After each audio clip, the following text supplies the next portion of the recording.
Guys, welcome back to the Pause Run Play podcast. It's actually been a hot freaking minute since we podcasted, and there's honestly no one to blame but me. I live in a trailer. I didn't even fully edit the last podcast we did, so it's coming out post this one, guys. It's going to come out of order, but like I've pretty much got it 3/4 of the way edited, and it sounds pretty good. But do you guys remember what that podcast was on? I don't. Josh, do you remember? How could I forget, Casey? It's my favorite podcast, the top 10 movies of last year.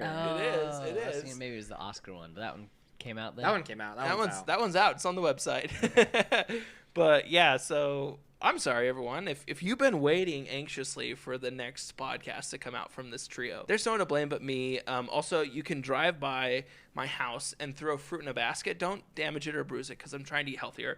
But if you'll just drop some by and do it like, angry man, like I'll accept that as my punishment. No, just kidding. But anyhow, it's good to be back with you guys. And we got the full cast here as always. We got Josh over here. How's it going, man? It's going great. I've just been looking forward to it. I'm glad we got together again to talk and catch up and talk about some of these summer blockbuster and other movies we've been watching recently. Some blockbusties. Blockbusties? I'm excited. We're going to talk about this in a minute, but I went to IMAX for the first time in a few years the other day with Josh. And In a few years? yeah, like Whoa. even before the pandemic, the last blockbuster I went to, IMAX I went to was with you.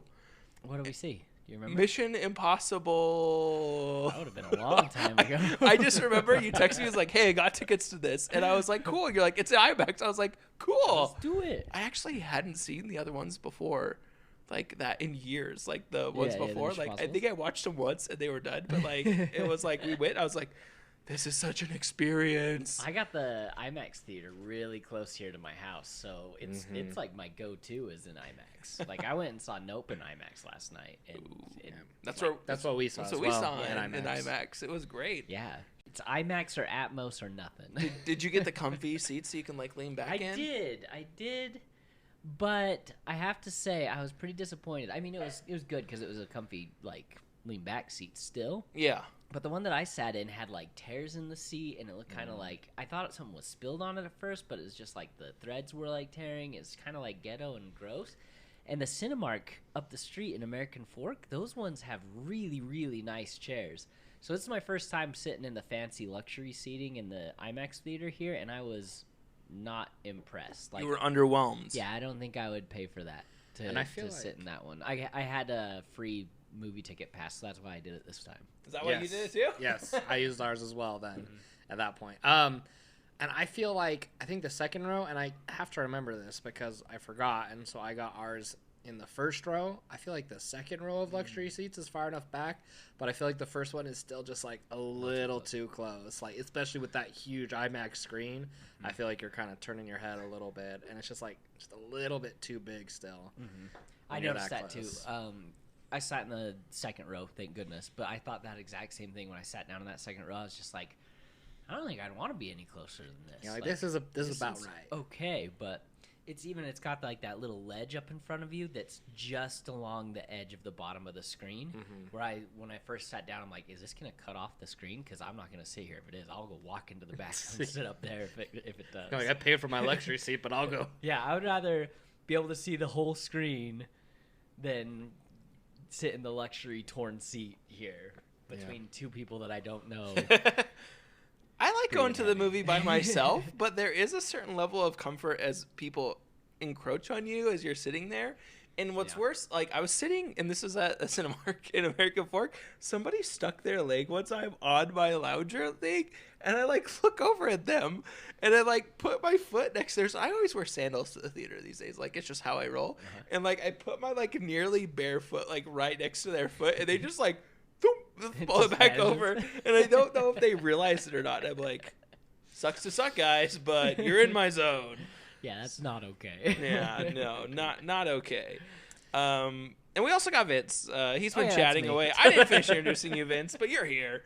But Vince, what's been new with you? Like, what have you been watching? You mentioned Nope, but is there anything else that's kind of been like your go-to that you've been watching in the background or that you went and watched in theaters? What's been going on with you? Yeah, I've been watching a lot of TV, very little movies lately. Like I pulled up my letterbox here, and like this month of July, like we're in the end of July right now. We're recording on the 28th. I've watched 3 movies this month. In June, I watched 2 movies. So I've just been watching like a lot of TV and no movies, and I've been thinking about like why. And I know exactly why. And this is the old man coming out of me again. This happens way too much where my old 35-year-old mind kicks in. I never thought I'd be the person to say the days are too long. I wish it would get dark sooner. Because normally, like in the winter, it's like 5 o'clock and gets dark, and I'm just like, oh, it's nighttime already. I can't believe this. I wish it was summer so I could have like plenty of time to get outside and do stuff. And lately, it's like I've been going to bed early because I've been waking up to like work out and stuff. Not trying to brag there. That sounded like a bro douchebag thing to say. I've been working out. But I wake up at like 6 o'clock in the morning, and so I've been going to bed at like 10:30, and it doesn't get dark till like 9:30. And my TV's in my front room with this big giant window here. So it doesn't get dark till 9:30, and I want to be able to like get the full experience of the movie, so I want it to be dark before I start a movie. But by the time it's dark, it's like, oh, I'm going to be tired. I'm going to fall asleep during it in an hour, so I guess I won't watch anything. And that's 100% the reason why I'm not watching movies right now, because I sit there and I do the debate of like, I could watch this two-hour movie. It's going to be 11 o'clock. I'll probably fall asleep around 10:30, and not finish it. That's what happened when I tried to watch The Gray Man. I fell asleep halfway through it. Or I can watch. Saw that post? Were you with me? No, that was me and Allie. Oh yeah, We pulled up to watch a movie. And I think it was with you, and I didn't read it as The Gray Man. I was there. You were there. We all went together to something. Yeah, I'm trying to remember. It was when we went and saw The Black Phone. Yes. We pull up to The Black Phone, and I see the Gray Man like poster, and I read it as The Gay Man, and I was like, all right. Okay. Well, because it was right next to the Bros Very one. blunt. Is that what it is? The one where it's like the LGBT film. But I was like, The Gay Man? Like, this is a big year for queer movies. And that was like my thought. So sorry, keep going. No, so anyway, I've been watching TV because it's easier to like consume TV because they're shorter episodes, right? Mm-hmm. But I'm so far behind on TV too. I guess so. That's my long way of saying I've been watching Hacks lately, and it's in season 2. I'm on the very last episode, and I've been loving it. It's about comedians, about these 2 female comedians that are kind of forced to work together.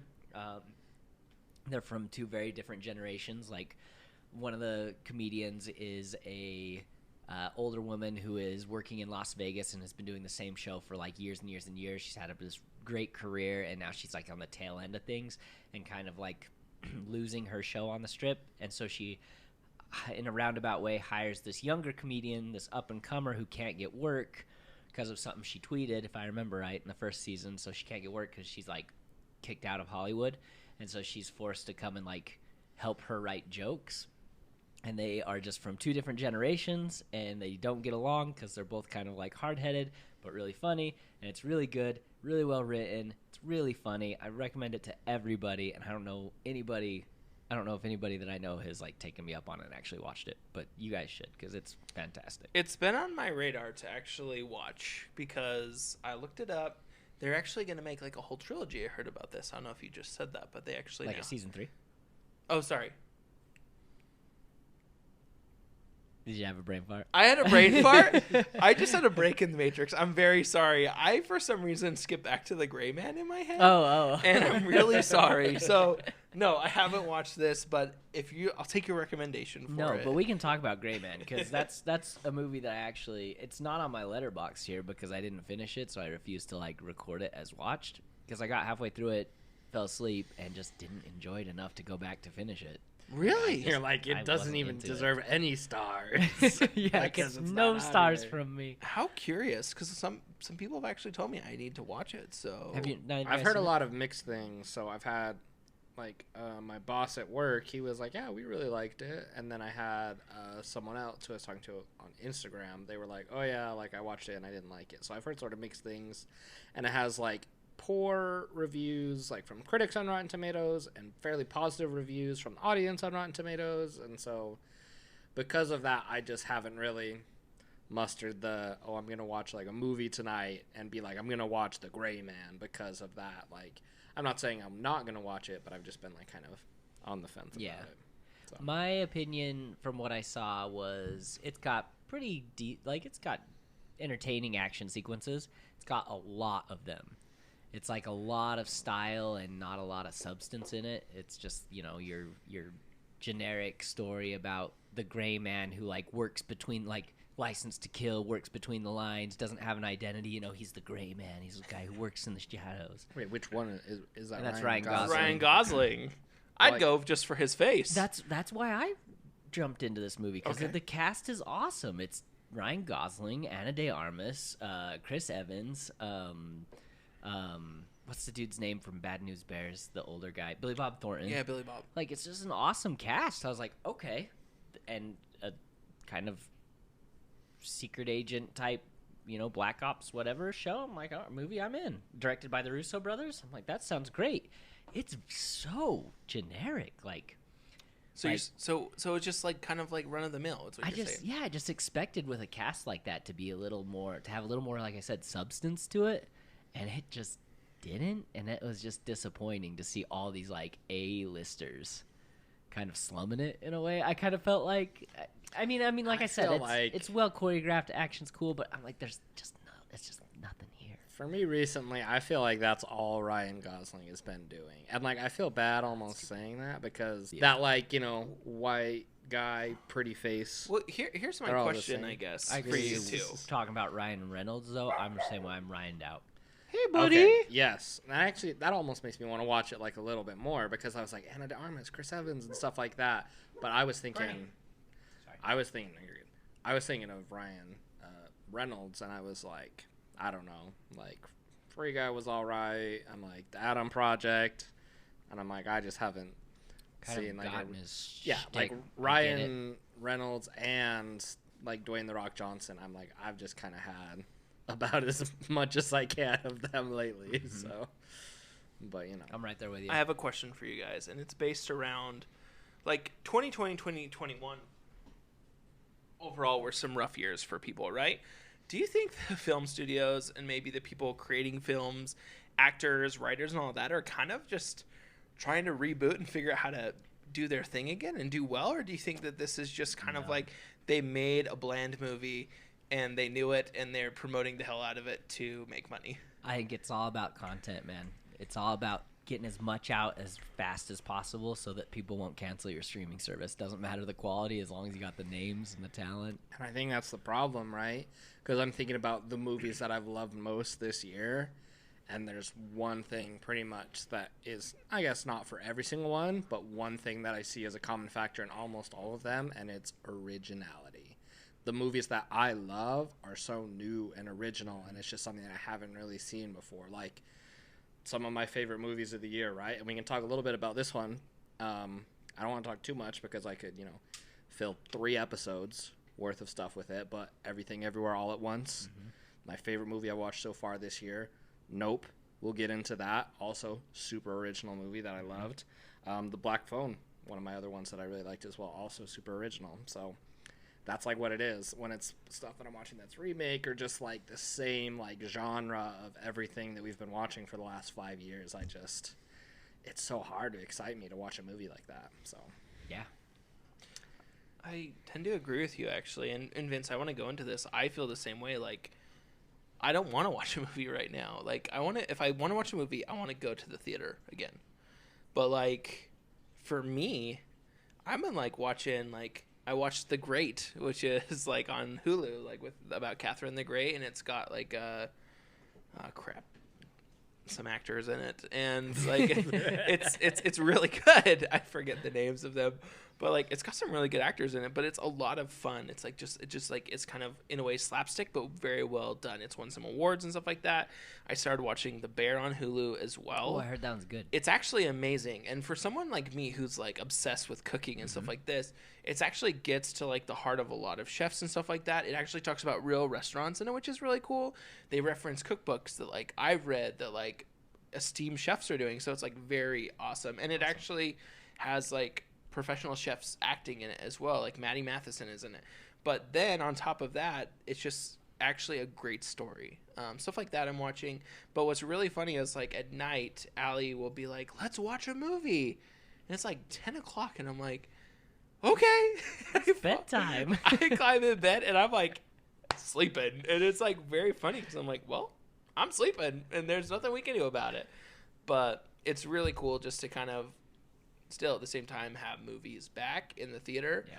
And like I went and watched Black Phone with Josh, and we went and watched Nope, and Allie and I went and we watched a movie for the first time. We went to the movie together for the first time in a long butt time. I'm trying to remember. I'm having a hard time remember what we went and watched.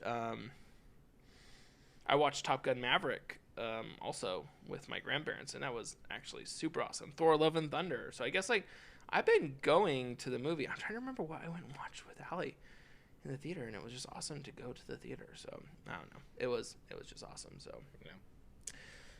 well, are there a few that we want to talk about, go over in a little more depth? And these will probably be, either a couple of us have watched them or all three of us have watched them.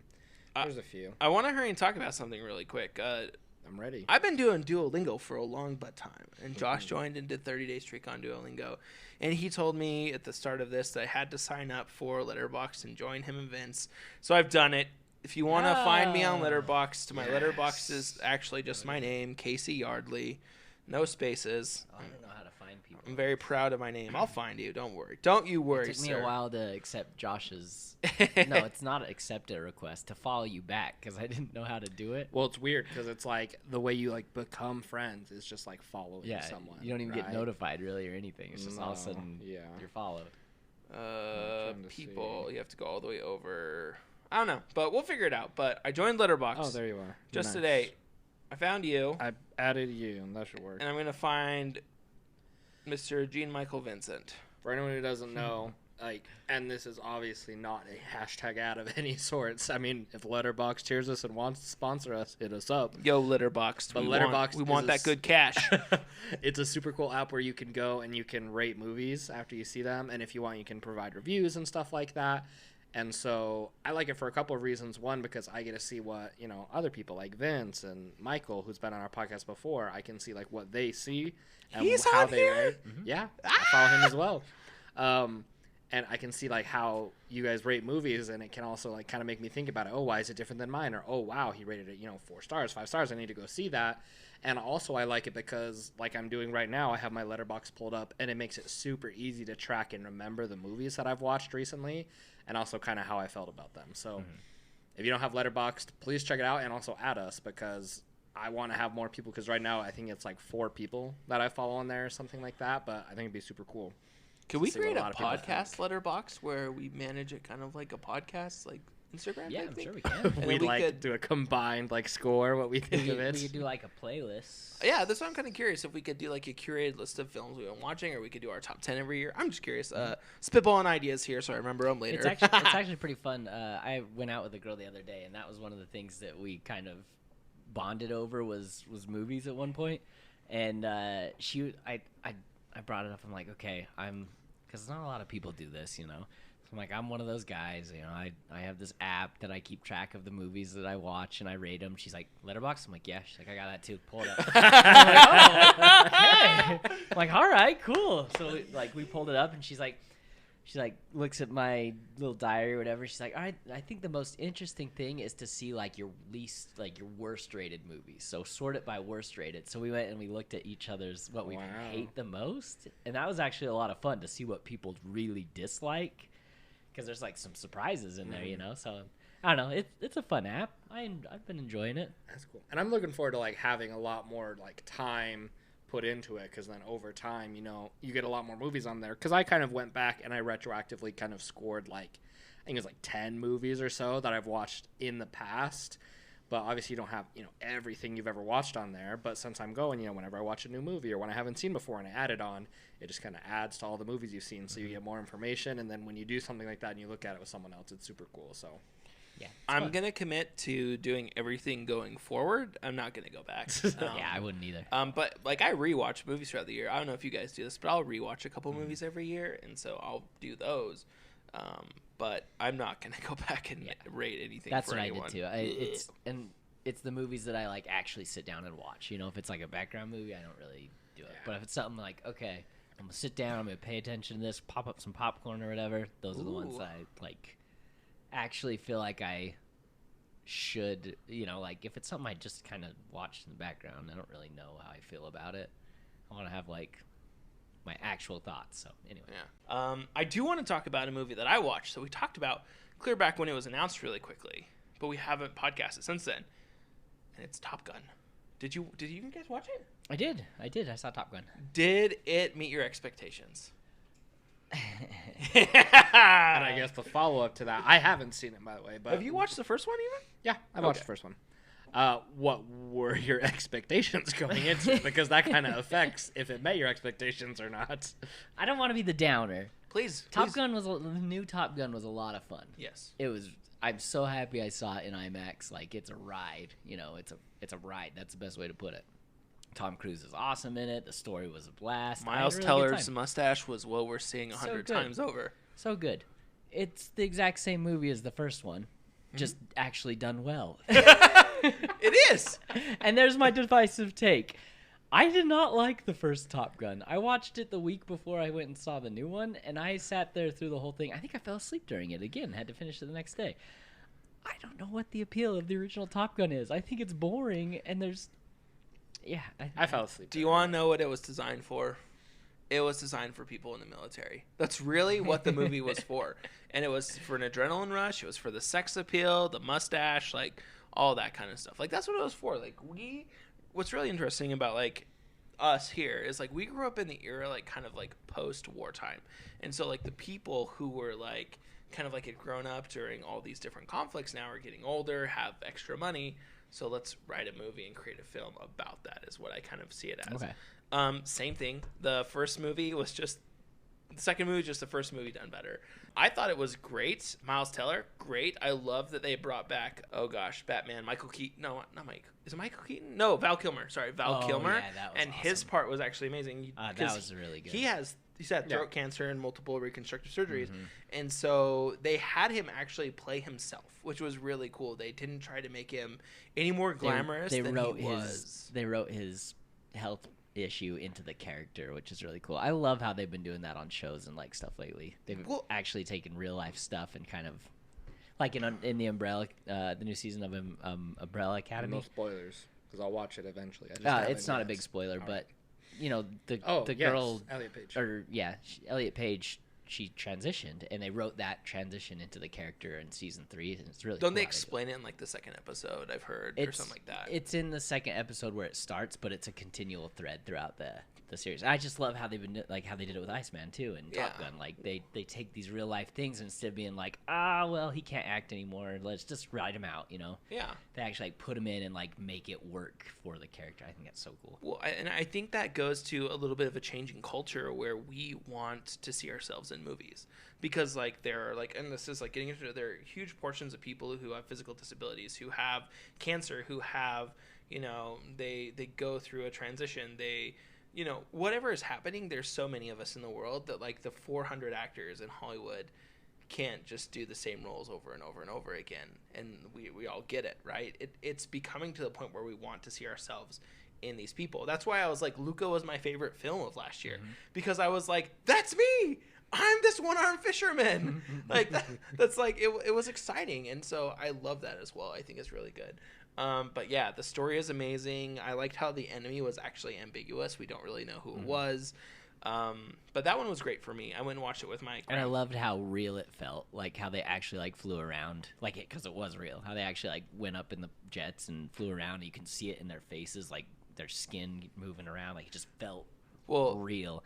In a world of Marvel movies done with and poorly done CGI, it's just like it felt tactile. You know, like it's actually happening. 100%. I agree with you. Well, there's a blooper in there where Miles Teller's character like jumps up and he hits his head on the thing, That was a blooper. That was he was supposed to make the cut of the yeah. film. Like he just like wasn't paying attention or like wasn't strapped in properly and like hits the Came deck. out of the seat. And they like ended up using it. And he's like, I was glad because they like got really pissed at me when that happened. So it's like I really want to talk about Top Gun because it was just like kind of fun for me. And I saw it with my grandfather who's an Air Force veteran, and so he was pretty hyped on that kind of stuff. Awesome. Like obviously he had some comments during the movie about them being in the Navy or whatever, but it was still fun for me. So yeah, Top Gun was one I wanted to bring up. My dad loved it too. Did he? I watched the first one with him too, and like through the entire movie, he was like Google searching like the type of planes and jets and stuff. I had no idea he liked it, like the military stuff that much. I had no idea. Dude, I will say the thing I loved the most about the first one, it's got one of the best soundtracks of all time. Yes. The Top Gun soundtrack is like it. Every single one is just a banger. It's still so good. You know the song Danger Zone, right? That's in it? Mm-hmm. Like, there's certain times when I'm, like, doing adventurous stuff that song, I went to the danger zone. Like, that comes into my head while I'm doing risky behaviors. And I'm like, this is my justification. You're like, it's okay. Like, I'm like Tom Cruise. I'm Maverick. But it's one of those things. So, yeah, that's just one I wanted to bring up. I'll turn it over to someone else to talk about another All right. movie. Did you see but it, Josh? I didn't see it. Nope. Oh, okay. I had planned to because obviously you got super good reviews and a lot of people said they liked it. I also hadn't really loved the first one. I also fell asleep the only time that I watched it. And that's not the reason I didn't end up going. It just never happened. And so I was like, if it ends up streaming somewhere eventually, I wouldn't be against watching it. But See, that's I where never saw it. I mean, we can move on from the movie, but that's where I would recommend seeing it in the theater over seeing it true. at I home. guess, yeah. 110%. Because that's where I had fun with it. Like it's a good movie, but like it's a ride, and being in I like see it in IMAX, biggest screen, loudest things possible, because it's like it's experience more than just a movie. So I don't know. It's up to you. That's one I would even dare go find a theater that has like the vibrating seats in for, because like the ones that like shake with the production. Because oh man, Vince is right. Go see it in the theater. I don't want to tack on too much more than that, but it was awesome. So that's one that you and Vince have seen. Let's do one that either you and me have seen or me and Vince. Which one? You and Vince. I want to hear it because I want to ask the questions this time. All right. We can't. I already mentioned it, but we can't talk too much about it. Everything, Everywhere, All at Once. I have to talk about it because I love it so much. It's so good. It's so good. If anyone hasn't seen Everything, Everywhere, All at Once, please, skip the next, I don't know, like 5-ish minutes or however long, and just please watch it because it's one of the I'll be back. No, best. I think we won't spoil anything. I guess, yeah, we won't spoil anything either because Casey's here and it's definitely cool. I'm cool if you spoil it because I'm going to watch it and you own it, so I will watch it. But that doesn't. I want you to watch it though, and like not have anything be spoiled already. Yeah, it is absolutely crazy. Like I always say, I'm like, oh yeah, it's like Doctor Strange came out earlier this year, and that was definitely the far worst multiverse movie that could have come out and existed. And this movie, it just is insane. Like it goes, not for a pun, but it goes everywhere. It literally goes all over the place. You're not expecting what's happening next. It's humorous, it's so funny, but it's also so heartfelt in moments, and all of this, literally the most insane things about going everywhere in the multiverse and doing the most insane things is all about a story just talking about the human experience and how incredible it can be to just live day to day in your everyday life, and how insane, and even as like a spoiler that's not really a spoiler, it's like in a way that we could be literally anywhere in the entire world choosing to do whatever things. Why is it that so many times we come back and just live our everyday like normal lives? Like obviously like mundane, some days, like obviously a lot of times like you have like the choice, but it's like, oh, do you really have the choice? But it's like, why do we come back to it? And I don't know, it's just so much about that, and somehow it tells that story in the most insane, wacky way. And it's just beautiful, and like the soundtrack is gorgeous. I have a few songs from the soundtrack that I listen to on repeat, and it's just heartfelt, and the characters in it are so lovable. Like, I mean, obviously Evelyn is great, and the story focuses around her and her daughter Joy, and it's really good. But I mean, Wayman's my favorite character. Oh, yeah. I love Wayman. He's so good. So anyways, I didn't know what else you wanted to say and from about a production standpoint, like Oh like my it's a goodness. movie with such a huge like scope, like scale. Like it's deep. It's I mean, they're jumping from different universes, but it's done so inexpensively and so creatively, from the costumes that they're wearing to like I guess I shouldn't say. I was gonna bring up something, but I'll just leave it so you can experience it, But just from everything, it feels like moments feel like an inexpensive indie movie. They have these dramatic like family moments that feel like, oh yeah, this is a cheap indie movie, which isn't a bad thing. Like a lot of those indie movies, I love that feel. That indie movie feel. But then all of a sudden they'll transition to this giant action scene that feels better than a blockbuster, And I read somewhere that it's like 3 guys were on the VFX team, and they did better VFX than the Multiverse Doctor Strange movie. Like, it looks incredible, and the action scenes are so expertly choreographed and fun to watch.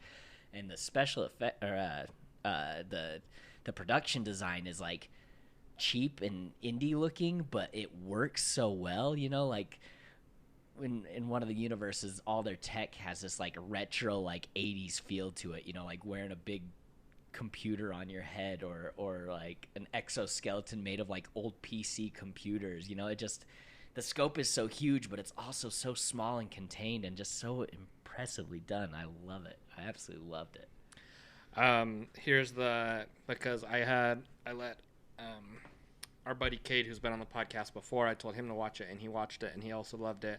And he sent me one of the IMDb facts about it, and it was really close to what you said there, Vince, about the VFX. So all of it was done by 9 people, but most of it was just by a core group of 5, and none of those people went to school for VFX. That's so cool. They were all friends who taught themselves with tutorials they found online for free. That's so cool. That's just so cool. Insane to me. And it just ended up being this big, if you love A24 movies, it's an A24 movie. Mm-hmm. And it just wow. Like, I really, like, we talked about doing an episode of it, and I could have filled up, like I said, 3 episodes worth of stuff just talking about this movie. So if you've watched it and you love it, also please reach out to us, and me especially, because I'd love to talk more about it. But we'll leave it at that and let you all and Casey experience Everything Everywhere All at Once. Also produced, not directed, but produced by the Russo brothers, in case you need. Oh, I didn't know that. That's cool. So is it a redemption for that one show you were just talking about? For the Gray Man? Yeah. Sure. I don't know. Did the Russos just produce that one? I thought you said they did something with it. I know they did something something directed. with it. I thought you said directed. I don't know, but I can't remember. I already forgot what I said. I already forgot about that movie. I hope I got it right the first time. Well, we'll find out. We'll never know. All right, there's that. All right, now let's do one for Casey and I. We can do a quick, because I don't think you saw this one, Vince. The Black Phone. No, I didn't. Oh, Casey and I. I don't want to talk about that one. Casey and I and Allie, we went to go see The Black Phone in theaters, which is a little horror movie starring Ethan Hawke, and it's definitely a good one. It was like kind of creepy, like.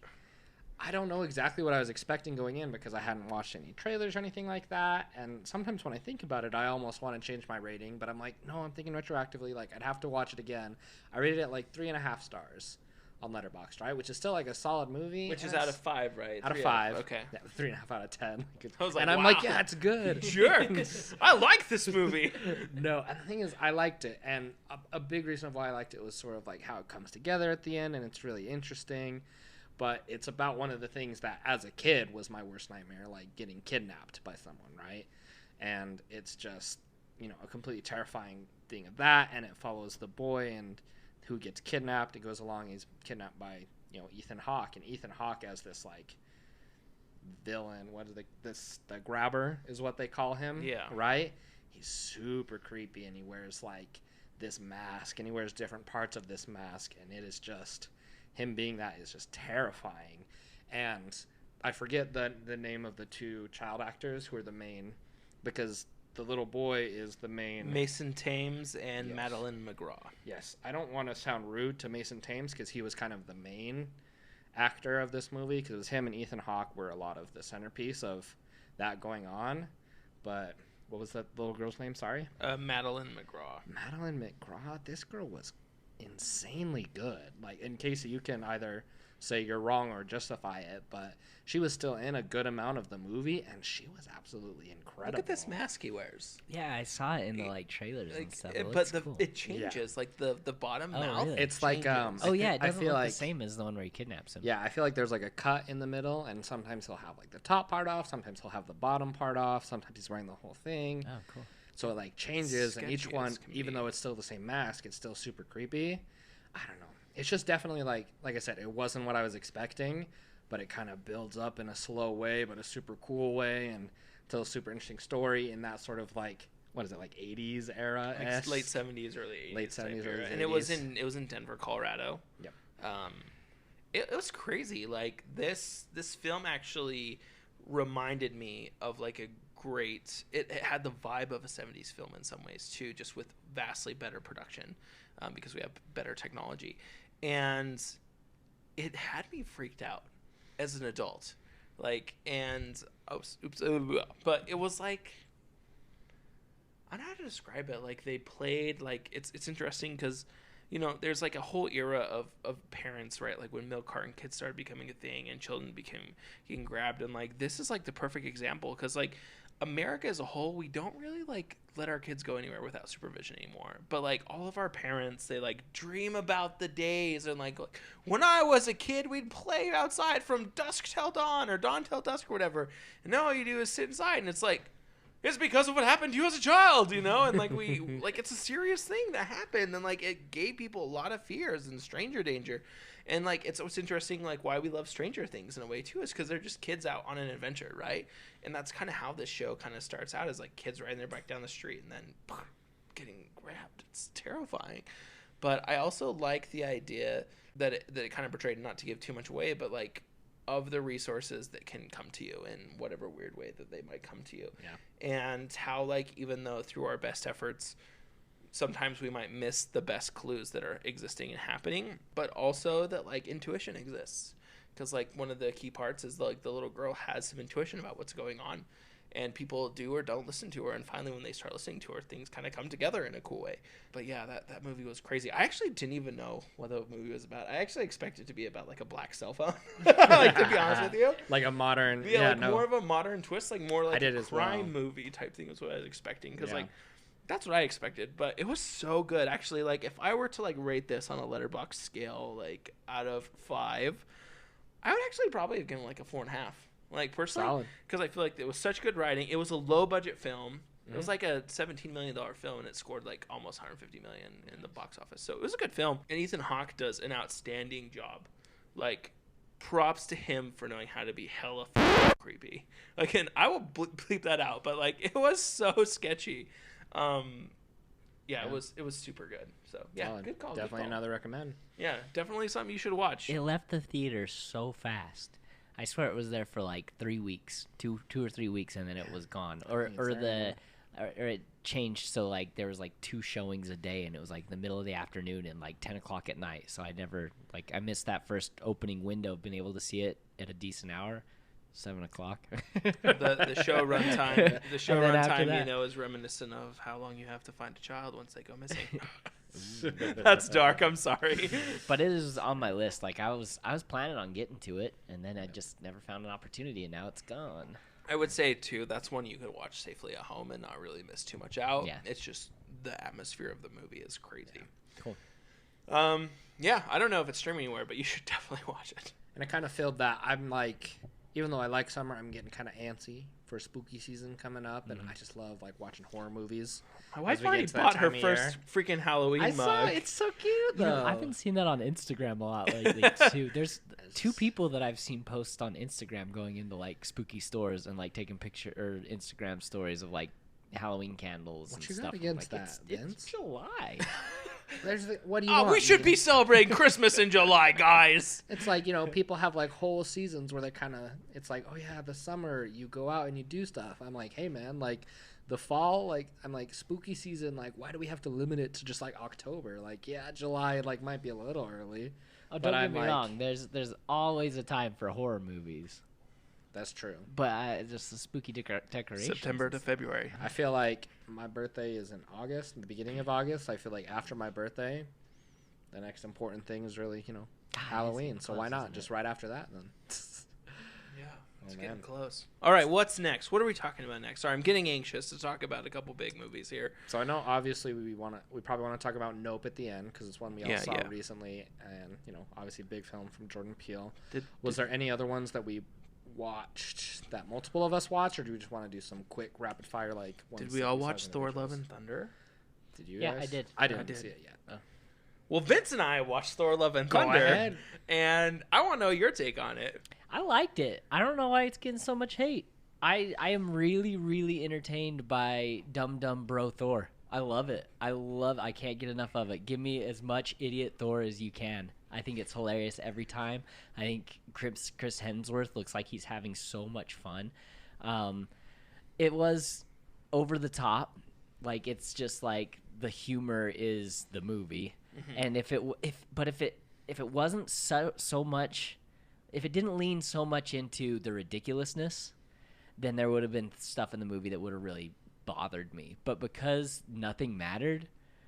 You know what I mean? Like, because everything was for the joke, then the things that would have bugged me in like a regular Marvel movie, like if they would have done like the little kid stuff that they do in this, if they would have done that in like Civil War or something, that's like more of a self-serious movie, I would have been like, really? This is what you're doing? Like, this is unbelievable. Like, this is ridiculous, even for the MCU. But because that entire movie was unbelievable and just absolutely ridiculous and people reacting to things in ways that normal people wouldn't react to things, I was just like, whatever, I'm having a good time. This is fun. Same though. That's how I felt about it. Actually, I think it was your brother Scott told me the other day. He's like, he saw something where this is a retelling. The story is a retelling by Korg. Yeah. So this is Korg telling the story, and so this is Korg's perception of things. Maybe I'm not quite certain, but the ridiculous of the whole thing and like Dum Dum Thor is great. I actually like this one. Like, what's really crazy is people are like, cool, Thor 1, good, Thor 2, Thor 3, yeah, and Thor 4, bleh. And I'm like, Thor 3, yes. Mm-hmm. Thor 4, hell yes for me. Like, I loved it. Like, it was just fun. And that's the thing, like, so many people have not looked at this as like Thor's actual journey through his life since we like were introduced to Thor. But also, like, you have to realize that if you are this person, I'm very sorry to say that you don't exist. If you do, just call me, slide into my DMs, and we can chat, But there's no one who's, like, stone dead serious all the time and who, like, has no joy in their life is what it seems like. The only joy comes from victory. Like, this Thor is human. Like, I appreciate what Thor is becoming in that way. And Dum Dum Thor, if that's what we want to label him, I will take 7 more movies of Dum Dum Thor, and I will take Chris Hemsworth doing his thing. I'll too, every time. And anytime he wants to be in one, I'm there for it. Well, I don't know if you've read this, but like Taika Waititi and Chris Hemsworth weren't aware that Thor would return like that at the end of the movie. Like, Thor will return. They were like, really? Whoops. So I'm curious, but I really enjoyed it. I liked the movie. I thought it was fun. It was just a catastrophe after another, but just in a comedic way. And also, I thought that like that part with the children where we're kind of like, that's a little ridiculous. It was totally ridiculous, but I love the idea of instilling the trust in the generation behind you. Like, whether or not, like, you're all Asgardians pretty much is a thing. Like, when someone's like, I'm not an Asgardian, like, whether or not you're an Asgardian, but pretty much like, it's like the trust in the next, like the message and the idea behind it. Like, you can step up and do something bigger and better for your community as a whole. And I like that. I like that a lot. So that's where I saw it. Also, I loved kind of going back into it, Natalie Portman's line in this, like, She-Thor, like the struggles she was going through, and that kind of like going back to it. Like, I don't think Natalie Portman actually has cancer, but like She-Thor has cancer, right? And so many people we know over our years have had cancer and who have struggled these hard battles. And like, you think you found a cure for so long, and so many people are like, they're doing well, and then they don't turn out so well. And I appreciated this story kind of talking about that. And sorry to get all sentimental about it, but like, it's how I feel about like stories. Maybe the pandemic has changed me to where I'm like so much more like sensitive about things, but I'm kind of like, I like the feeling. I love it. It's good. So, but if I had one nitpick, it would be more Christian Bale as Gore the God Butcher stuff. I've heard that so much of that was cut. That's too bad because it was really cool. Really cool the way that they I mean, number one, the characters are interesting. Number two, Christian Bale's incredible. I loved everything they did with him. Anytime he was like doing his thing, like the black and white stuff towards the end, and the big shadows, like the way that they shot all of that was just so visually interesting. And I've complained on this podcast about Marvel's VFX not being visually interesting anymore, but this one actually pulled some stuff off that I was just like, give me more of that. You know, this is, you know, back when you're being creative. Like, this likens back to when you're trying a little harder. I would like more of gore, actually. That was something I expected more of, because they played up that Christian Bale was going to be such a bad, scary villain, and he did a good job. Yeah, and he was great. Just wasn't enough of him. But it's like one of those things, like it's like get the little pinky amount of cocaine, you want the rest of it type thing. That's how I feel about it, at least. But I want more. So yeah, Josh, you should definitely watch Thor: Love and Thunder. Sorry if we gave any spoilers. All right, I was planning on it. But it is a good film. And then I just have to say one last shout out to freaking 80s rock Thor, like out on that rock, freaking goals right there. Yeah, like. Chris Hemsworth got jacked for this, and him at the beginning of the movie, that whole fight sequence, but especially when he like throws off the robe at the beginning, and he's just freaking got arms the size of my like torso, you know, like Halloween goals right there. Okay, so just for you right there, he gained like 35 pounds more muscle than any other Thor movie he's done. He was huge. So he's been big, but he is big. He could like eat my like whole leg in like one meal. Like he just like snack. Just the whole like style and everything too. Like I'm all about it. Just bro 80s rock. Like I wish I could have seen more of him and Peter Quill interacting, because I feel like that's what Thor was doing, was just trying to imitate Peter Quill, you know. And I would have loved to see that dynamic play out more. It would have been a lot of fun. I'm really hoping that Thor is in the next Guardians of the Galaxy. That would be fun. Guardians That'd be 3? great. Yeah. I don't think he's gonna be, but it would be cool. I hope so. Obviously, you know, he's a busy guy, but I haven't seen him in any of the Comic-Con stuff about it. I didn't know that Will Poulter was going to be in it. Oh my gosh, I'm so excited. So excited I can't for remember Will the guy's Poulter. name, but he's a character that's solid gold. Adam Warlock. Yeah. Oh, like the one that they teased back forever ago? Yeah. Interesting. When did they But tease like, it? can we talk about Will Poulter's evolution as Guardians well? Galaxy Volume 2. Like, it's been long. So I guess technically it's fairly direct. Like, yeah, obviously the Guardians were involved in other stuff, but going from 2 to 3, I guess. Yeah. Interesting. Yeah. This is one of my biggest gripes with Marvel right now. They keep introducing so much stuff, but who knows when it's ever going to pay off, you know? It's kind of annoying. Like, it used to be the end of the sequence, the after credit sequence led into the next movie, and now it's like, we're going to introduce this character. Okay, well, when's he going to come back? 2026. Well, here's our layout for the next 3 years, and it's not in any of those, so... Well, I've heard, what's his name? Kevin Feige? Feige? Whatever. That guy is the sole brains of the Marvel Cinematic Universe, right? Like, that's kind of a big gamble to risk it all on this guy's vision. Been working for 20 years, though. Can he go over and do some DC films for us now?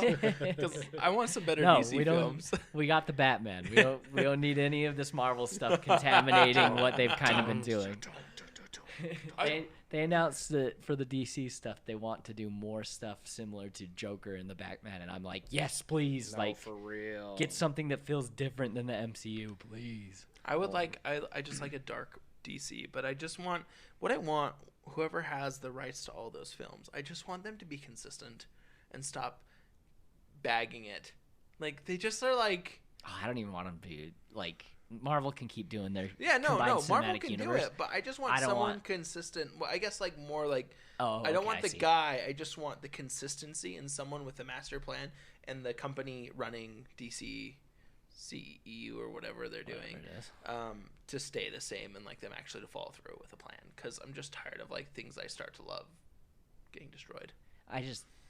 We can talk about something else, but I don't want them to do a continued story over there. I want them to do contained movies or trilogies and stop trying to do this like 20-year story. Just be like, this is my Robert Pattinson Batman trilogy. The end. Let's try another Batman. You know, and just do something new. Well, there's so many variations of Batman, so many variations of the Joker.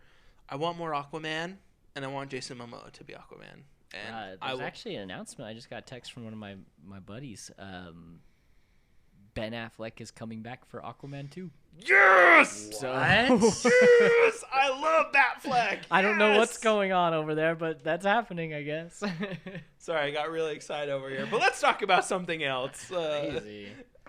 I'm sorry, I got us off on a tangent. Do you want to talk about the one we've all seen? Yep. Let me shout out a quick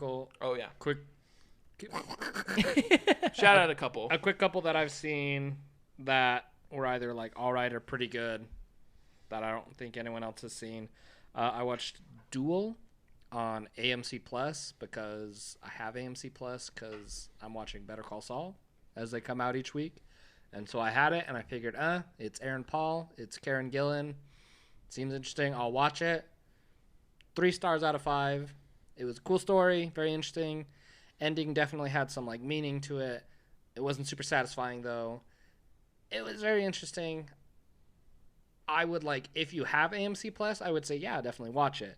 I wouldn't say to get AMC Plus to watch it. I don't think it'd be worth it.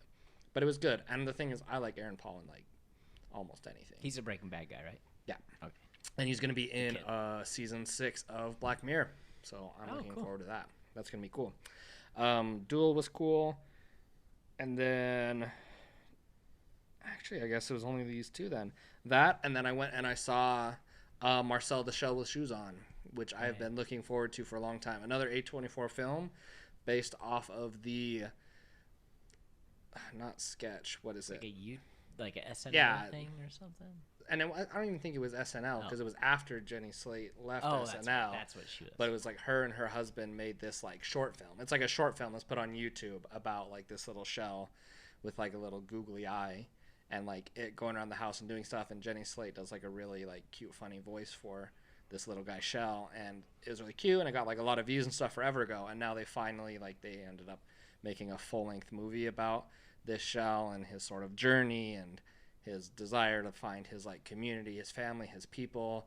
And it was definitely also different from what I was expecting, because I was expecting, this whole big, let's go out and do this big adventure, travel across the world, this little shell and stuff. And while it definitely is still the journey to find this little shell's family, it's actually very different. It's a lot more just about this, this tiny little shell and the guy who, because basically he lives at an Airbnb, right? And this guy comes to stay at the Airbnb, and he's the one who starts filming him and what he's doing, right? And talking to him about all this stuff, and he's posting these videos to YouTube, which sort of is how it goes. And the story is just beautiful. It's heartwarming. It's touching. It is hilarious. This little shell and the voice it have, with so many different things. I feel and that was one of the only things that I've seen on Rotten Tomatoes when people gave it, because there's only 2 or 3 rotten reviews of it from critics. It was, people were oh, the humor wasn't hitting all the way through, and everyone else was are you kidding? Humor carried 80% of this movie all the way through, and that was definitely my favorite part of it. And it's actually one that it's only PG, and I would recommend for anyone, for families to watch it. I told my mom that she should watch it with the kids and stuff, and there are very few movies which I can tell my mom hey, you should go watch this, because she's very strict about the movies she watches and their ratings. And I was you should see this, it'd be really cool and you'd like it. So it's definitely one that I recommend anyone. Obviously it's a little bit more indie and small. It's actually in a lot of movie theaters right now, because it took a long time, because it released in June, and it was just in New York and LA, and it slowly moved out. It was in Salt Lake for a couple weeks before it came down here, and then eventually it was down here at a place where I could watch it. And right now it's at Cinemark and Megaplex, and so who knows, it'll probably end up streaming somewhere. Showtime probably, because A24 has that deal with Showtime, which I don't have Showtime, so it might be tough. But if you get a chance, I would highly recommend watching it. I gave it 4 stars as well on Letterboxd. This is just gonna be. I'm just gonna. I'm like always say peeping right over now. at his letterbox. And I'm like, Sorry. I'm not sad about it. I'm just kind of like, this is actually kind of cool to see. So I'm That's the excited thing. to When you build have out. it, you Excited can to look build out whenever. my movie watching journal a little bit more, We're guys. ready. Woo-hoo-hoo. All right. I Sorry, those actually are my. have reviewed now 2 films There you go. while we've been talking about it, so I'm ready. All right, those are my single fire ones.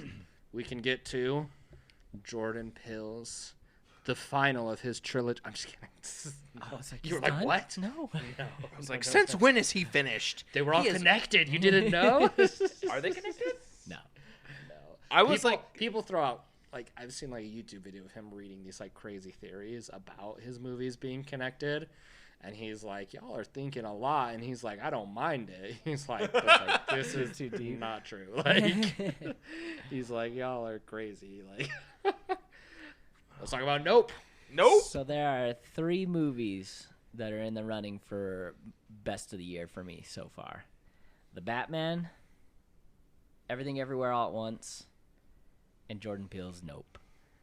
I loved this movie. I loved every second of it. I had the biggest smile on my face through the entire thing. I avoided everything that I could. I saw one trailer for this movie. So I knew it, and I saw posters. So I knew it was kind of about aliens. I knew nothing else, and that's how I wanted to keep it. So I didn't talk to anybody about it. I didn't watch any trailers, didn't watch any interviews, nothing. I walked in just blind, and I loved it. It was so fun. Are we doing spoilers in this? Spoilers ahead. Spoilers. And spoilers are actually probably, this is like a big spoiler thing because you went in like that, and that's pretty good, but that's kind of how Jordan Peele tried to keep it. Like, Just, yeah, the very- other trailers and anything that even came out with press Very releases and vague. interviews, he was just like, I just want people to come and experience like what it is. But like, they purposely kept it that way. So yeah, spoilers are in effect going And that's forward for easily Nope. the best way to see it. Not Yeah. knowing anything about what's going on is just like, it's so much fun. It's a little bit slow in the beginning, but once it starts going, it starts to move, and it is tense. Like, I talked to you, I think, last time I saw you, about Stranger Things and how that those last few episodes, I felt nothing through the movie. don't I have didn't to talk feel, about I didn't that feel here, any Vince. like worry for any of the characters, really. This is making me think that you were flawed in your ideas with Nope. We don't have to talk about that. Yeah, we won't have to go to Sorry, Stranger sorry. Things because I have some controversial takes on that we could discuss. But But we won't. I was on edge through a big portion of this movie, just like you know that feeling of just not terror, but just like nervousness through Just a a constant- huge, just constant, just like on the edge of my seat, just like something bad's gonna happen. You know, something bad's gonna happen. And there's not a lot of movies that do this anymore. Like, they do so much with so little. So, spoilers, right? Yes. That freaking scene, the rain scene, is like with the UFO flying around and it's raining and like he's sitting, OJ is sitting in like the car and it's just like a close up on his face and he's just sitting there and the UFO is above him and he's like peeking out. He like peeks out the door. He's like, nope, and he goes back in. Like, I haven't sat through. I mean, it's very reminiscent to Jurassic Park's T-Rex scene, like in the rain, right?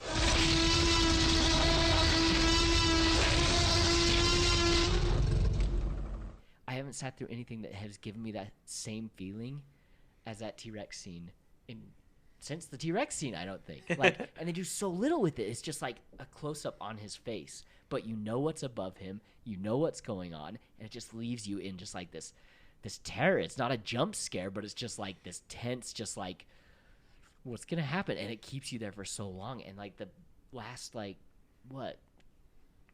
half the movie kind of keeps you in that space. Well, in that scene in the truck, there is a jump scare. There's not really, hardly. There's like a couple of jump scares in this movie. And there is a jump scare at the end of it, which, I don't mind a little jump scare here and there as long as it's not the whole movie reliant upon constant jump scares. But because you're feeling so tense that entire time and they've kept you like that for so long without anything like it's scary, but nothing just like jump scaring you all the time, when that does actually hit, Casey was right next to me. I jumped a little out of my seat, flinched like super hard. A little. And so it's not just that. It's not just like I haven't seen a horror movie in a long time, so I'm like, after seeing this, I'm like ready to jump back into the horror scene, But it's also the mystery that's built up in front of this, just not knowing what's going on, trying to figure it out. And then once it all happens, it's so much fun. It's not just jump scare after jump scare. It's actually, it's a chase scene, and it's just really entertaining to watch. So it's kind of got everything, and on top of it all, it's a Jordan Peele movie. So if you want to peel back all of the layers of this freaking onion, there is 10 different themes that are going on here that you can go through in each one and be like, oh, he's saying this, oh, he's saying that, oh, he's saying that, just like he did with Us and Get Out. Was that his original? Yeah, Get Out. And it's just it just blows me away that we don't. It just disappoints me. I think that's the word, that we don't get more stuff like what he puts out. It's fun, it's tense, it's deep, it's as far as you want to go in it is this movie. I think anybody can enjoy it. From the film snobs who want to critique to just someone who wants to go in and have a fun UFO alien experience, Right. And that's the thing, is there are so many layers to it, which he has included in there, that when you go and you look, there's so much about black cinema and how much of it has been sort of buried in the past and stuff like that. There's a lot of stuff that I've been reading lately that talk about biblical references with it going on, because there's that verse from, what is it, Nehemiah or something like that, and it's still focused on the city of that right there. That book of the Bible, what I was reading about, is it's still focused on the city of Nineveh, and it's really close to Jonah in the Bible. And so there's a lot of stuff people talked about, that sort of biblical type allegories that go along with it. And so there's just so much of it that you can peel back. But I read recently in an interview with Jordan Peele that he was like, those are all definitely meant and intended to be there. He's like, but kind of above, I don't want to say he said above all, because I don't remember the exact phrasing he used. He was like, I wanted to do a really big, different, and scary monster alien type of horror film, right, where you get scared and it's just so big in such a different way. And it's just, I don't know, it was really, really good. We're gonna keep talking about it, but I'm just trying to think about everything. For me, I went in pretty much blind as well. I'd seen the previews that we'd seen in the theater, but I hadn't really. I knew it was a Jordan Peele film, and I knew, what's his name would be the actor in it. Daniel Kaluuya. Thank you. And I loved it. That Jurassic Park's, that thing you're describing where they're in the Ford Explorers or whatever, yeah, that's a great way to describe this. Fairly alarmed here. Because there were multiple times it was this is what the edge of your seat is for. That feeling, the fact that it was a combination of Black Americana film, sci-fi, country western, classic western film, the showmanship of old school filmography, and the Hollywood. I watched Once Upon a Time in Hollywood, and I got vibes from that. I was thinking about that, because that kid who's a child actor, and the monkey scene, how the chimpanzee. We gotta talk about that too. We're gonna have to talk about this, but the film itself was, you're right, it has layers, and I think that's what gets us, right? It's like a dish at a nice restaurant where they've understood how to compile, where you're getting the tones and the different flavors, your tongue is all over, and that's how my mind was during this film. There were times where I was I'm almost overloaded with goodness, because okay, what the hell was that alien? It was a flying sheet of some sort. I was expecting a body to come out, or it to be little green man, but I don't know. I don't think there's been an alien movie that has the twist that this does. Yeah. This was such a unique idea that in retrospect you're kind of why didn't anyone think of this before? This is so obvious now, but not, I don't know. It's such a cool idea that he went with. And it's just so, we were talking about before, just stuff with originality, right? Jordan Peele didn't release hardly anything. There was a trailer, there was very, limited. And what they did do for press releases and interviews beforehand were just very on the surface, oh yeah, it's going to be cool, it's going to be scary, stuff like that. And yeah, they marketed a lot for it, but they didn't tell you hardly any of the story. But because of what Jordan Peele has done in the past, and because he's original with it, and because that that's what you're going to get going forward, because he's not just pumping out content and content and content, it sold out the box office. It was with the top movie of the week 2 weeks in a row now, right? It's like, and that's the thing is, obviously, you know that people need these big streaming services. They need their content. They're going to keep pumping it out. And, you know, sometimes they get lucky and they still get good stuff, even though they're just flying through it and they have the big names. But I just want people to look at what Jordan Peele is doing and hopefully take a page from this book, because it's so original, it's so new, and it's still making money, and it's like doing what it needs to do, right? And I'm not saying it's all about the money. I'm just saying, like, I mean, well, same thing with money, Everything right? Everywhere All at Once. Yeah, Like exactly. that, they're re-releasing that back in theaters because it's so popular. I'm gonna go see it. They Because have extra content. It's unique and original, and people love it, and it's good. Yeah, but yeah, I wanted to talk about that, the monkey scene, right? Because obviously it starts with that, right? It starts with that, and it was so unexpected, right? Because we don't really know what the movie was about, but we knew, oh yeah, Daniel Kaluuya, Keke Palmer, they're kind of out in this like ranch style thing, and there's aliens and stuff like that, and it starts in a studio with these kids and a monkey, and you're just like, what is going on? And you don't even see most of it at first, and you see it, and at the very end of that scene at the beginning, right, you see the monkey kind of look directly at the camera. I was like, whoa, that's kind of freaky, right? Yeah. And then later on, when you know that it's Steven Yeun's character when he was a kid, right, and that type of thing, and you know that he's looking directly at him, it amps it up so much more, right? Because the thing is, like, you knew what was coming, and even though it's like freakier the second time, the second the monkey looks at the camera and it was already like scary, it was 10 times scarier. And I was like, oh my goodness. And it just shows this weird, crazy thing about, like, what is it about people and needing to, like, watch and see these crazy things and, like, go after it. Because, like, Steven Yeun's character when he's a kid, and I apologize to the child actor for not knowing his name, but it just went through this crazy, weird, dramatic experience. And the thing is, like, and maybe I missed it or something, it doesn't really talk about or explain a lot of, like, why that happened, right? Like the balloon, like, why the monkey, Oh, the balloon why the chip, popped, yeah, right? the balloon popped and startled. it triggered. Oh yeah, triggered and it's like something like that, right? It's like, it's not even directly related to the main plot of the story with the aliens and everything like that, right? He kind of, I mean, it's not related to the main plot, but it's related to his character. And it also just, like, establishes exactly what we're about to see. Like, it's. I mean, there's, like we said, there's so many ways you can read, or so many things you can read into this movie. Yeah. But one of the big themes is, like, man trying to control nature never turns out right. Yeah. Right. Yeah. So it's like, I guess that's a big part. From Something right in the beginning, it's like, oh no, we're gonna introduce this chimp that man thought, Hollywood thought that they could exploit and make a TV show around, until the monkey didn't want to do it anymore. Right. And then he killed it. He destroyed the set and killed a bunch of people. And it's kind of the same thing with the alien. That's what they try to do the whole time. Even if they're not trying to control it, just get a picture and this whole thing, and it kills a ton of people. And yeah, it's crazy. And so but then that's just like, the whole thing is like, they do that, right? And it's like, but why?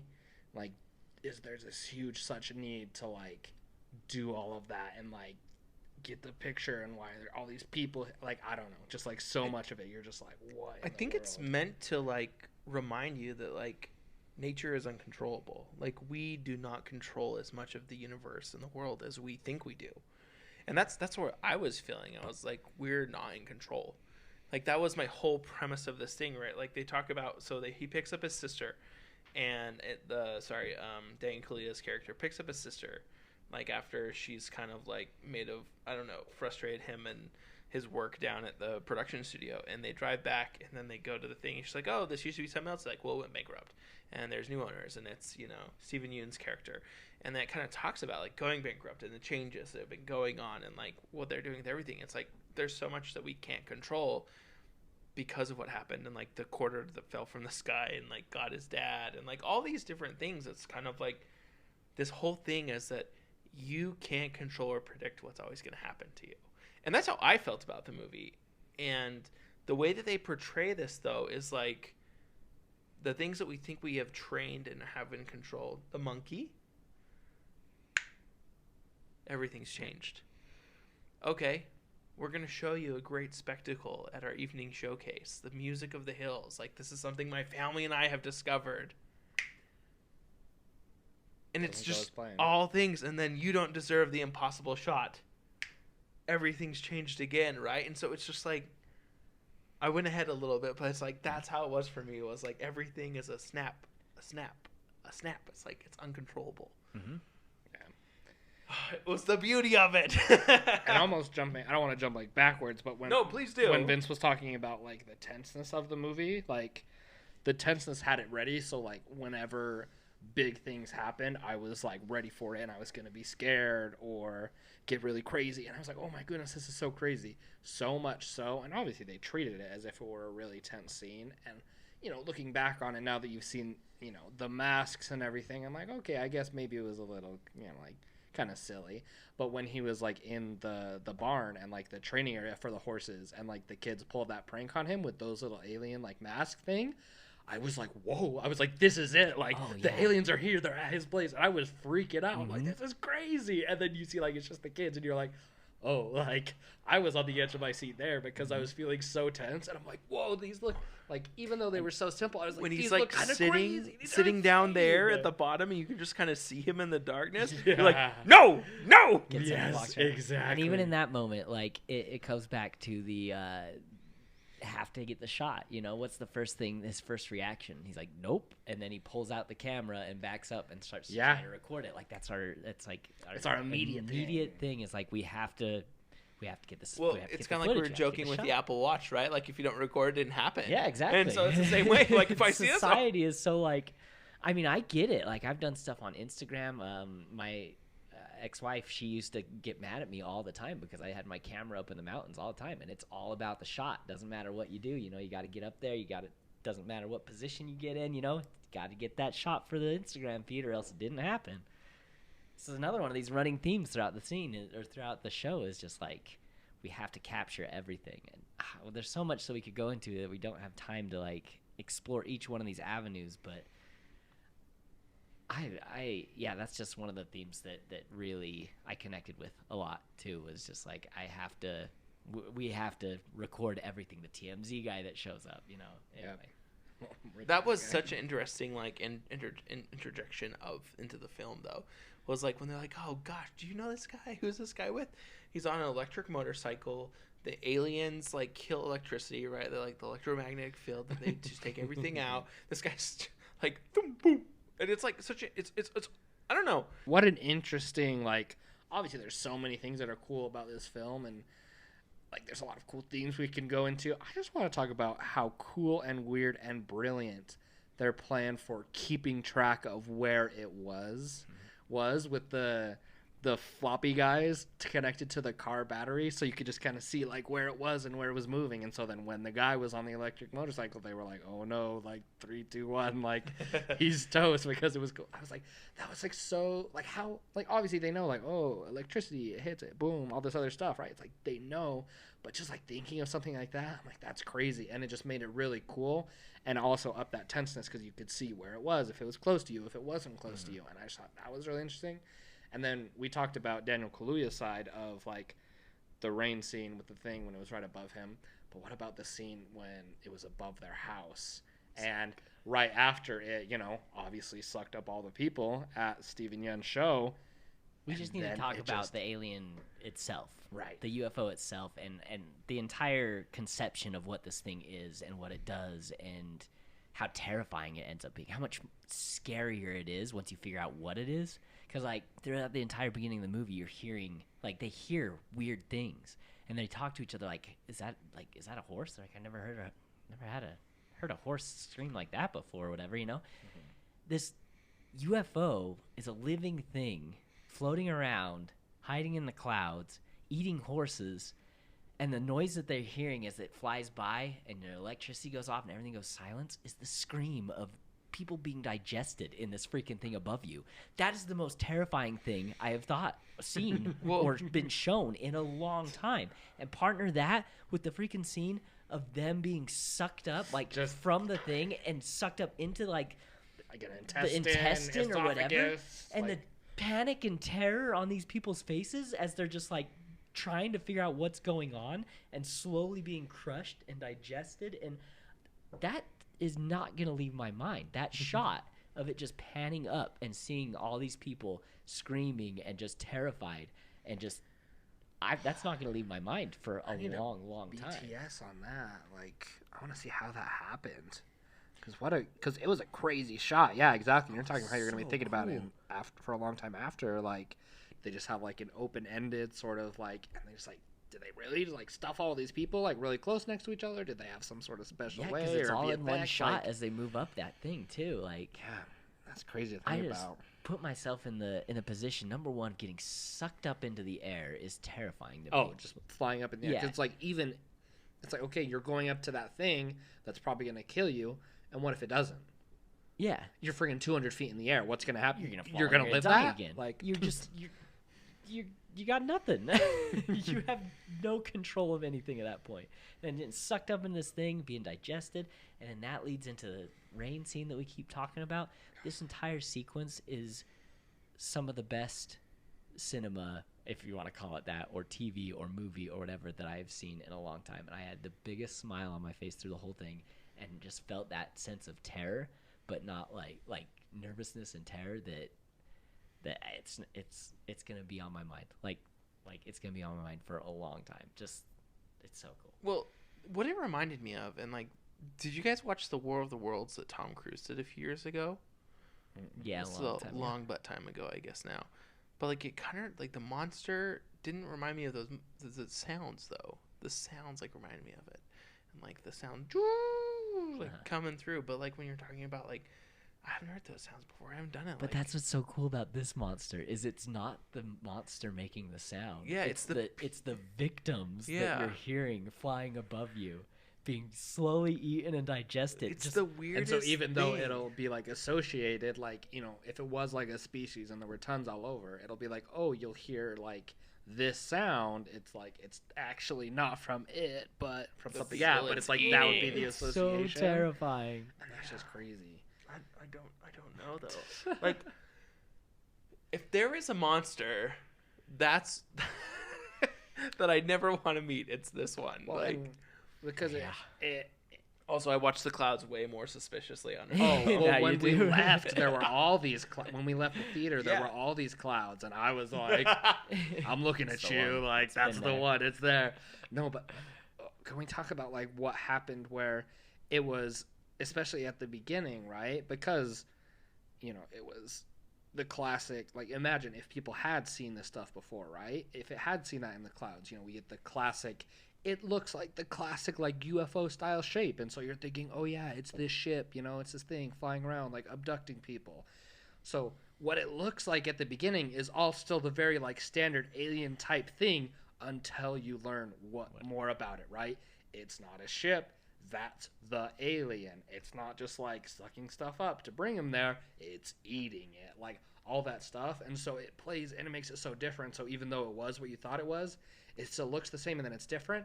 And then you get to the end and just that beautiful, gorgeous, terrifying, like it opening up all of those flaps being. It reminded me of a nun, to be honest with you, like a sketchy nun. Okay, explain that one. I'm serious. Okay, but how though? I'm waiting. Okay, so like think about like some of the nuns, like in Europe back in the time, there was like these oval shaped nun outfits, right, where they have the big old like flowing things still, like their whatever habits, like their headdress things. But when it floated and we kind of saw it like kind of like sprawl a little bit more, it was actually kind of beautiful to look at. That was what was weird. It's a monster, Beautiful, terrifying. but it is like nice, and that's the thing right there. That's why I'm like saying like it was kind of like. The idea of these black veil brides per se is just kind of like, it's like simple beauty, but this like stood out, was like an angel almost. So like, I want to rephrase it. It looks like an angel, not a nun. Okay. But like it was just like, Yeah. But that's what's so cool is like it's nature. That is nature. Like this is might be something from outer space, and who knows, you know? But or is it something that developed here organically? Yeah, and did it it's come out of the grown? ocean? It did look a lot like kind of like a manta ray, you know? I looked like float well, yeah, when it around was or moving like something. that and then opening up like that, my thought was like, that's like a jellyfish, or jellyfish, something, yeah. right? With like its stuff like moving like that. But that's that's like nature. Like if we never saw a tiger or an alligator, it'd be like, what is this freaking monster, you know? Yeah. And then, but like that's what nature is. Like how many, I mean, fish or whatever, when they're defensive, they like, or like a puffer fish or something, you know, when it gets spooked, it changes in it. Or like birds, you know, when they're trying to like find a mate or whatever, they puff out their feathers and they get like intimidating or something. It's kind of that same idea of just like, this is not, I mean, this is something extra, maybe extraterrestrial, whatever, but it's still nature, and we're still trying to dominate it, but we have no control, and it's, you can see that, you know, it's just, it's Earth nature turned up to 11 and made cosmic kind of thing, Let's turn this monster up to 11. I love that. Oh man.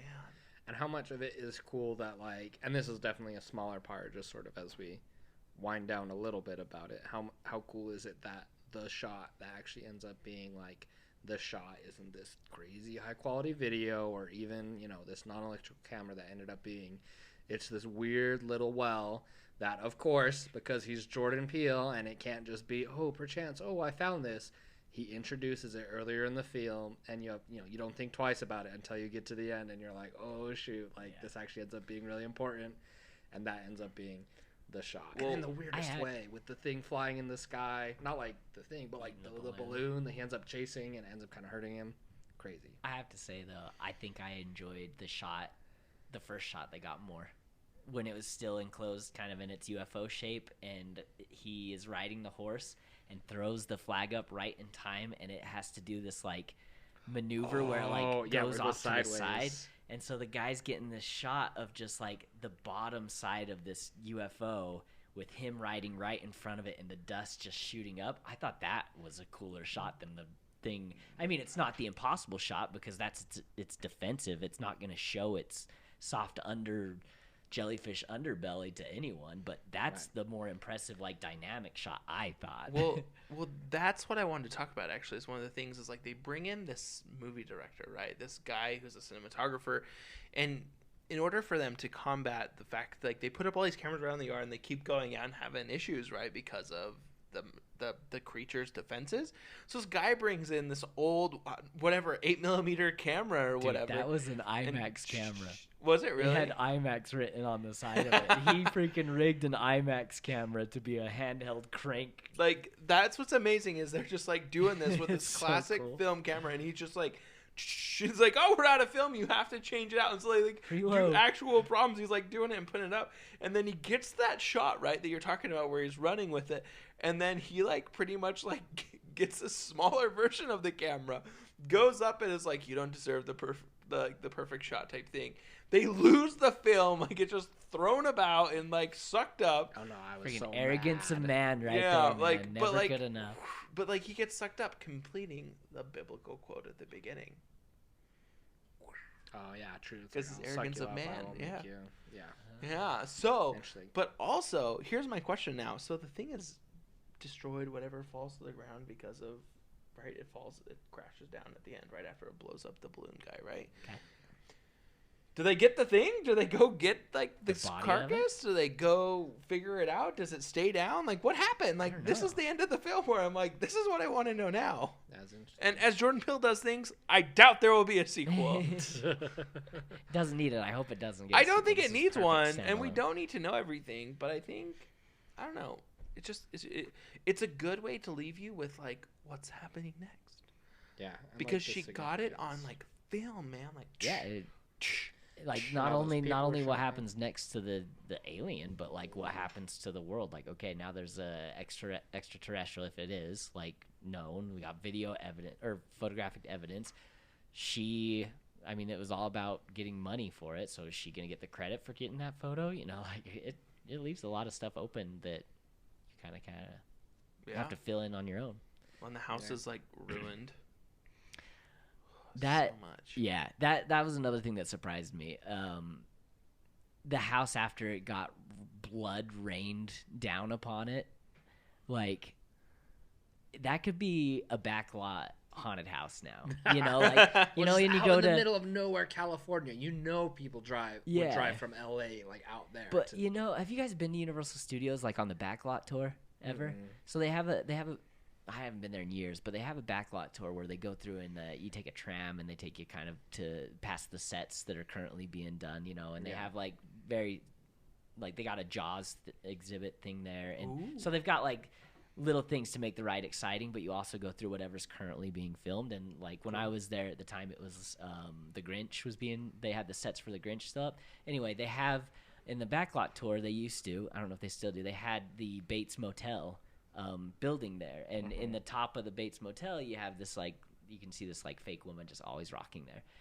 This house, after being rained on, like blood rained on, looked like the perfect backlot tour house. You know, like it's covered in blood and kind of red and gross and dingy in the middle of nowhere. Everywhere. It's just like coins and keys are sticking out of the wagon ground. wheels. I was like, this is perfect horror movie like setting There's the right jazzy here. This scooter is on awesome. top of the roof. And the jazzy scooter. I didn't expect to get that from this movie. It was a nice little bonus on top of it. Just being like, production design is on point. Quick question: did I understand correctly? So the weird lady who I thought somehow was like crossed with a horse from seeing the trailers. Oh, was that his other child co-star who was like didn't have lips? Yeah, exactly. Yeah, like she didn't end up dying from the monkey attack, but that was her, right? So did you guys ever hear about this? Is a reference to an actual chimp attack that happened a little while back. Like I don't know the details, but this legitimately happened where the chimp freaked out and ripped like her ears off, her nose off, her lips off, like all that kind of stuff. And she actually did an interview with like 2020 or something, and she came dressed with one of those little veils just like in the movie. So it's like it's very much a reference to something that actually happened and was kind of like brushed under the rug a little bit. Yeah.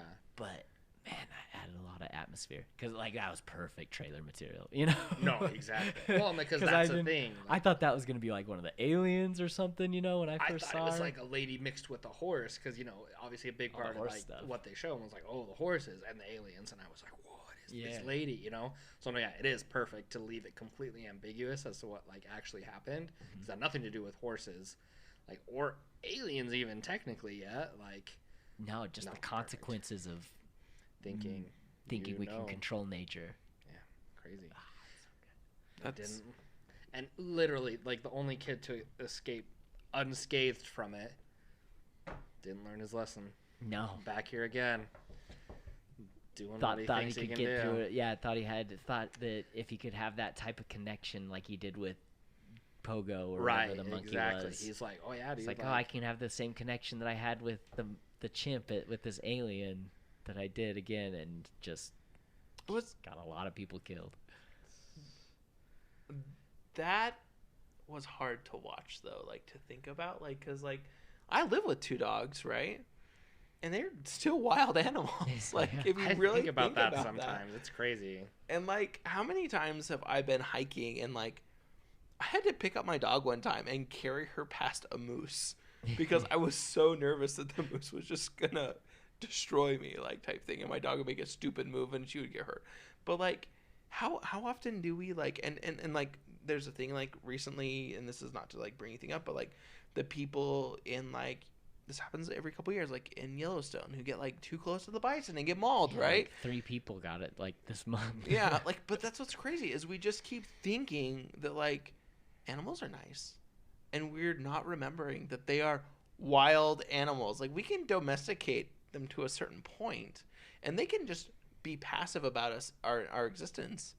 But like, how crazy are we to believe that we just it goes back to this thing like it's unpredictable, we don't have the control, and everything can change in a flash, like you were saying. Well, because we live in a society where it just feels we live in a society have so much control, right? Like, sorry, I didn't mean like. No, I'm sorry. You're right though. No. I just said that because we don't think about it, because what we have now has been built up literally over thousands of years, right? And so we have this crazy sense of illusion of control, right? Because you don't really worry about a ton of things. You don't really worry about bear walking up and attacking you one day. You don't really worry about where you're going to get your next meal because the grocery store is right there. You don't really worry about so many of these things because of the way that over thousands and thousands of years we've built to live in more comfort and to not have to worry about those things, right? Which is nice, but we also don't think about how much things can change in just a flash, in just a second, right? The thing that I always think about is, yes, obviously, Mother Earth and nature itself can do something crazy that, brings us to our knees, that we're just like, oh, man. For me, it's thinking about, like, outer space. I'm like, we're going, and obviously they're like, oh, yeah, this one thing is, like, moving, like, this fast or whatever, and we can see so much. But with the vastness of the universe, I always think about, what if there's something, like, 3 times the size of, we're this, and there's this, and there's this. There's something even larger than that we don't even see, and then just all, like, it's not like one that you even see coming just because of the extreme, like, nature of our universe. What if there's something just so large, moving so fast that just we're wiped out in not even a millisecond without seeing things coming? And just things like that just make you think, like I think exactly what we've been talking about so much. There's so many themes about it, but the one we've been talking a lot about is our control and our illusion of control over nature and a ton of different things like that.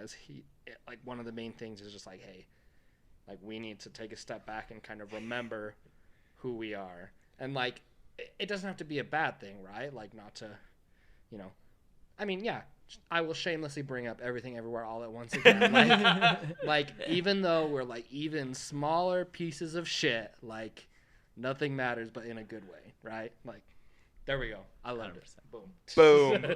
Mic drop. We can talk more if you guys want, but those are my pieces. Yeah. What a good thought, though, that how small really are we? Like, the world is so big, it's untamed, the universe is large. There's a new satellite producing such clear images of the universe. It's like, gorgeous, by the way. What? I don't know. So like, cool. It's just insane. I don't know. But any last closing remarks, Vince? No. This might be my favorite movie of the year. I think this might beat out Batman and Everything Everywhere. And I have to just shout out the cast, man. Like, just to wrap it up for me, like, Daniel Kaluuya is awesome. The guy who plays Angel, his name was Brandon Perea, I think. Yeah. He was funny. He was good. Keke Palmer was. I loved her in this. Yes. I loved her. She was so much fun to watch. It was such a weird. Sorry, I was thinking about this earlier, and I don't mean to talk about it too much, but it was like such a weird bridge because OJ, right, Daniel Kaluuya, he was still very much kind of in that old sort of type of way that, like, his dad was set, and even though he didn't wear, like, the flannel and everything like that, he still had on, like, the boots and the jeans and, like, a sweatshirt, and he was still very much sort of like that old style cowboy where she's very new, she's vaping and she's like, oh yeah, here's all my things, like, follow me and stuff like that. And sort of just see that dynamic as kind well. Of old in the new age kind of. Sorry, mesh. I know we're wrapping up. I had to mention that because one of the things that I loved. Yeah. But they still just have a crazy awesome relationship. So cool. I'm glad you brought it up, man, because in all honesty, like, the way that they acted, like, we haven't talked a lot about the actors. I think we have kind of, but we haven't. But, like, they felt like real siblings to me in a really good way. And then just bringing, like, I like how it was Fry's, by the way, like the company, the store. I don't know. I don't have any relationship with that. So. Okay, well, for a kid, like, I remember, like, going in and this guy, like, me being, like, the small town guy, and then, like, these people, like, being like, actually, like, oh, well, we can figure it out. And the person, like, no, actually, this is how you do it. Like, I can show you. I can do it better. And, like, having someone come to our house back in the day and, like, help us install crap in our house, like, that reminded me of that because, like, they're like on a farm. I grew up on a farm. Like, it was all really cool. But yeah, I really liked the Angel guy, like the actor. I at first thought he was someone else, and I was getting really confused. The guy who was the deaf drummer guy at first is who I thought he was. That's who I thought he was at first. I was like, this guy looks like him, but isn't him. And then, like, from Sound of Metal. Yeah, Sound of Metal guy, and that's who I thought he was. And but also, like, I just liked all the supporting cast that was just kind of in and out really quickly too. They did such a good job. So, yeah, that's all I have to say. I thought it was a good movie. Josh, any closing thoughts? Nope. I did my Everything Ever All at Once and nope crossover thing. Well, boom. Boom. You did it. Anything else, guys, before I close it? 2 thumbs up? No, it was great. All right, guys, if I had 2 thumbs, I'd give this movie 2 thumbs up. But if you want to go see Nope, you can find it in a theater near you, or you can wait till it comes out on digital. But I would recommend after seeing it in IMAX, you go see it in IMAX because it is a movie worth watching on the big screen. Do I sound filmed like in IMAX too? So was it filmed in IMAX? It was made for IMAX. That's why he had the camera. So you can Probably, see the yeah. actual details of Probably. IMAX, Yeah. actually. That was their, like, product placement for IMAX. He's like, give me these expensive cameras to shoot with, and I'll We'll put give it you in a the- shout Yeah. But anyhow, I sound like the thing at the beginning of the movie, like, shh, your movie wasn't made to be watched on a little tiny screen. It was meant to be watched on the theater. So anyhow, guys, it was good to join you again for a podcast. We'll get this out to you, and please, always follow us on our socials. Reach back out to us. We want to know what you thought about Nope, and we'll be back again with an episode sooner than the last one. If not, like, please come throw fruit at my house very gently in a basket I put in front of it. So anyhow, catch you later on the Pause Rewind Play podcast.